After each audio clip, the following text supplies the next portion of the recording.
بسم الله الرحمن الرحيم لقد من الله على المؤمنين إذ بعث فيهم رسولا من أنفسهم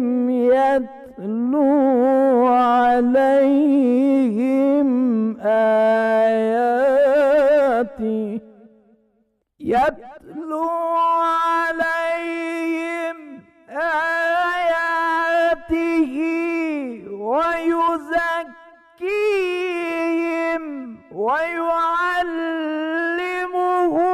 الكتاب والحكمة وإن كانوا من قبل لفي ضلال مبين.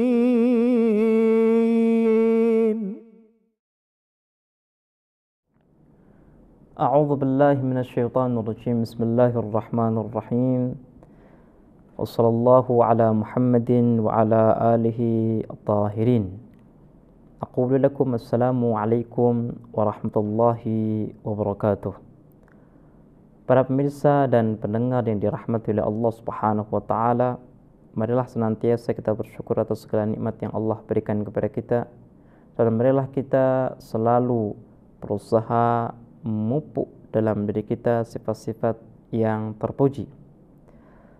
Selawat serta salam marilah kita sampaikan kepada junjungan kita, kekasih kita, Nabi Muhammad sallallahu alaihi wasallam. Pada kesempatan yang lalu kita telah membahas bersama-sama tentang sifat adil, di mana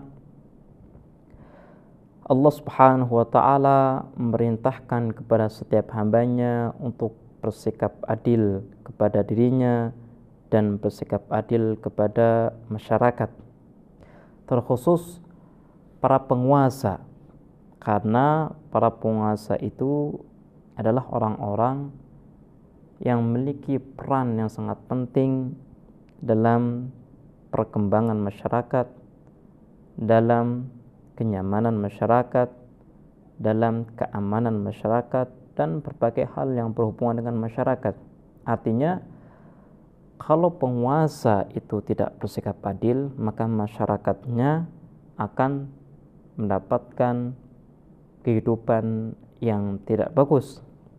Kalau seandainya para penguasa itu zalim, tidak bersikap adil, maka masyarakatnya pun akan susah, masyarakatnya pun tidak akan mendapatkan kebahagiaan. Setelah kita membahas tentang sifat adil, maka tidak sempurna kalau kita tidak membahas sifat zalim.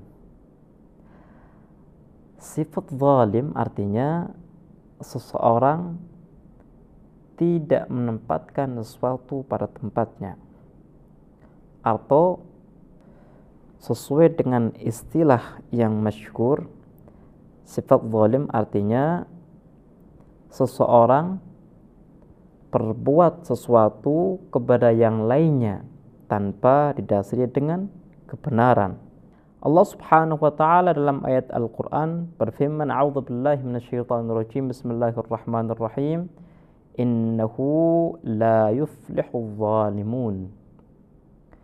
Allah Subhanahu wa taala menjelaskan kepada kita bahwa orang-orang yang zalim, orang-orang yang melampaui batas, orang-orang yang tidak menghargai hak orang lain, orang-orang yang telah melanggar hak orang lain, maka mustahil akan berhasil dalam kehidupannya, maka mustahil akan sukses dalam menjalani hidup di dunia dan akhirat. Allah Subhanahu wa taala ingin mengajarkan kepada kita bahwa kesuksesan hanya akan bisa didapatkan dengan keadilan. Makanya Islam itu mengharamkan riba. Kenapa? Karena riba itu suatu bentuk kezaliman.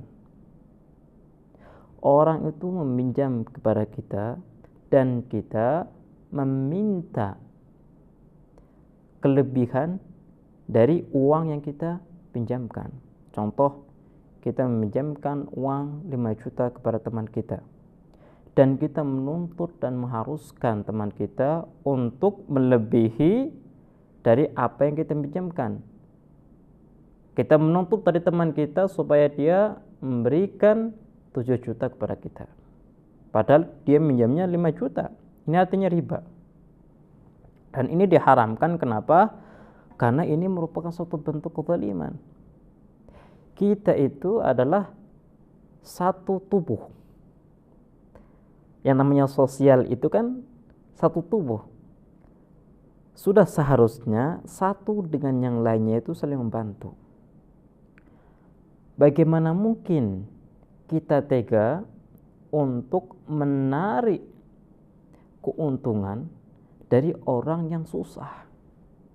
Kalau orang itu mengutang kepada kita, meminta pinjaman kepada kita, artinya dia tidak memiliki uang. Dia butuh, dia perlu ditolong. Di samping itu, ketika kita melihat orang seperti ini, sudah seharusnya kita membantu, bukan kita memperburuk kondisinya. Dengan kita meminta uang lebih dari teman kita, artinya kita sedang memperburuk kondisinya. Artinya Islam itu ingin mengatur kita supaya kita bisa hidup dengan baik, hidup dengan bahagia, bisa berdampingan dengan orang lain dengan keharmonisan. Makanya Allah Subhanahu wa taala mengharamkan riba. Dan juga Allah Subhanahu wa taala juga mengharamkan seseorang untuk menimbun sesuatu yang dibutuhkan oleh masyarakat. Contoh, suatu ketika masyarakat ini membutuhkan beras dan di pasaran beras itu tidak ada sama sekali. Dan ada seseorang yang menimbun beras supaya dia bisa meraih keuntungan yang besar. Dalam Islam, perbuatan ini diharamkan. Kenapa? Karena perbuatan ini berbuat zalim kepada orang lain. Karena perbuatan ini merusak tatanan masyarakat, merusak tatanan sosial. Orang lain sedang butuh, tapi dia berusaha untuk memanfaatkan kebutuhan orang lain untuk dirinya. Artinya hal ini tidak sesuai dengan norma-norma yang telah diajarkan oleh Islam.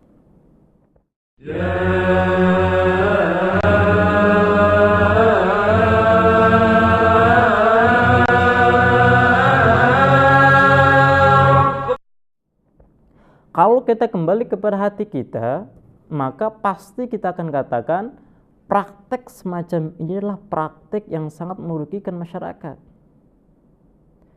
Kalau seandainya orang lain yang berbuat seperti itu kepada dirinya, dia pun akan mengatakan bahwa orang yang berbuat itu adalah orang yang salah.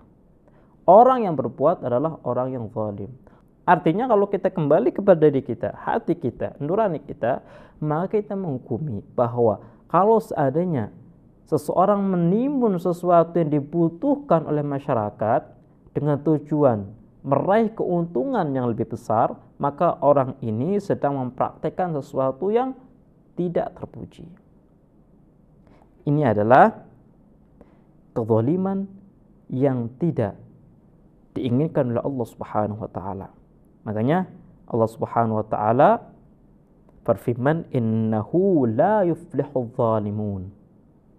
Orang-orang yang berbuat zalim mustahil akan sukses. Kesuksesan menurut Al-Quran adalah ketika seseorang bisa membangun satu keseimbangan antara kebutuhan rohani dan kebutuhan jasmani.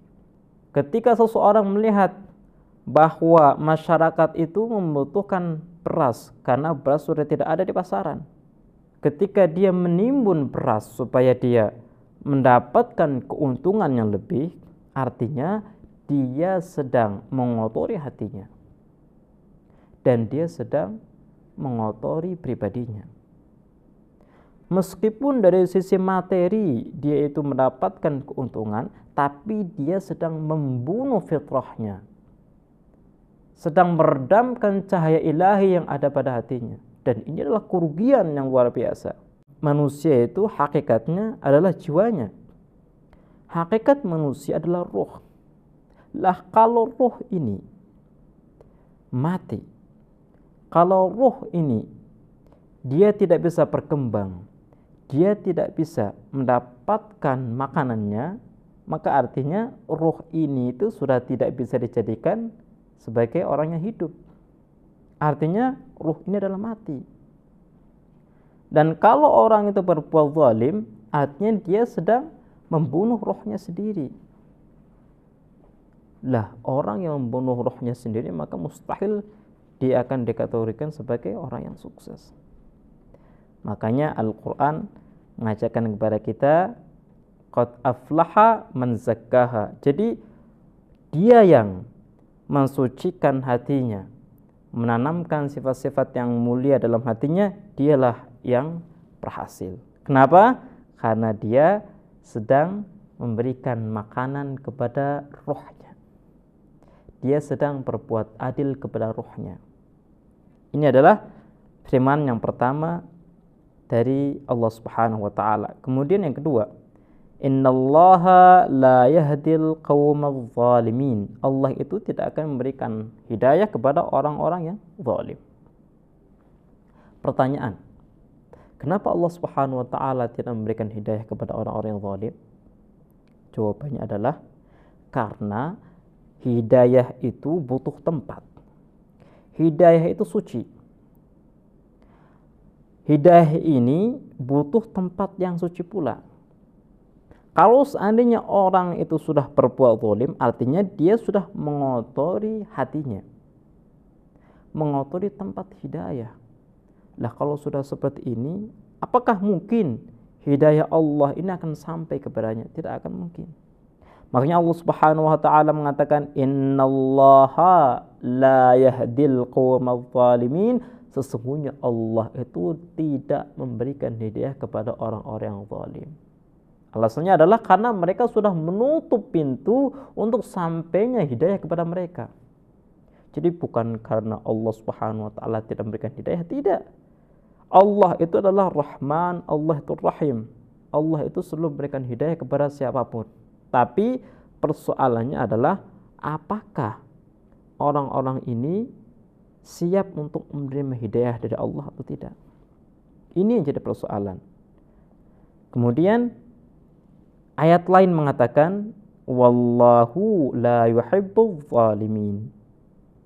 Ketika Allah Subhanahu wa taala menjelaskan kepada kita bahwa orang yang zalim adalah orang yang gagal, orang yang zalim adalah orang yang tidak mendapatkan hidayah darinya, maka Allah pun menegaskan, wallahu la yuhibbuz zalimin.